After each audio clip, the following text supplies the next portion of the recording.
Hello, Serge here for the back porch. I was watching the Golf Channel after the PGA Championship one of the nights, and I heard a comment that was really made my eyebrows rise and perk up and my ears perk up, and I grabbed a pen and wrote it down really quickly so I could pretty much get it exactly what was said. And it was said by one of the former PGA Tour professional golfers who are some of the main commentators on the Golf Channel. And they were showing videos of Jason Dufner and about his waggle, right? We always been told that you cannot start the golf swing from a dead stop. You should either have a forward press and take it back. You should have some waggling going on, keep yourself in motion. And the whole world really believes that. But I don't believe in a waggle. I believe we need to start from dead stop. But first, let's see what was said, and then I'll refer to why I think it's just the opposite. This commentator said on the Saturday night show that when they talked about Jason Dufner's waggle, now if you watch Jason Dufner's waggle, he's got a waggle. I mean, he stands up here and he goes, I mean, this club's going like crazy. And they were saying that he didn't waggle the same amount of times every time. And I mean, DJ has played a number of practice rounds with Jason, and I saw that, and I'm always looking to see that, man, especially when he's got a driver teed up, that I wonder if he's ever come back and smacked it because he couldn't stop fast enough.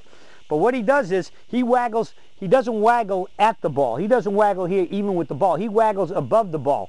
And when he gets done with his big long waggles, then the club on his last waggle when he's coming down, he goes to the ground or directly behind the ball, and then he pretty much comes to a blink of a stop, and then he starts his backswing.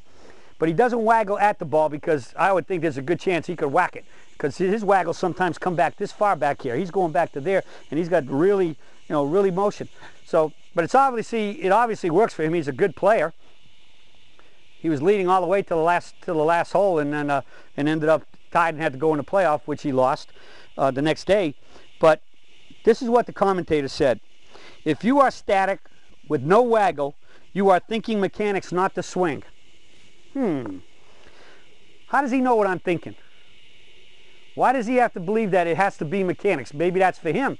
But I'm going to tell you what, I believe that no waggle is better. I take my waggles, waggle's better, but I like a very soft waggle. Very soft meaning it's not too much motion, because technically if you start doing too much motion, next thing you know, you can get your body into it. It's a good chance your feet might start moving, and you're moving yourself out of position. I like a very soft, subtle waggle, but when it's all done, I get my club, I get it basically to the ground, I set it, I come to a complete dead stop, and then I start. Why do I believe starting from a dead stop is critical? Because dead stop is zero motion, zero, nothing's moving. I would bet that at that time, I've even let out my last breath and I'm not even breathing, because I don't breathe while I'm swinging. That might be a topic for another video here, but nothing's breathing. I'm not even breathing. So I come down, and how long am I stopped? I just come to the ground. I come to the ground. I put the club down and stop, and then I go.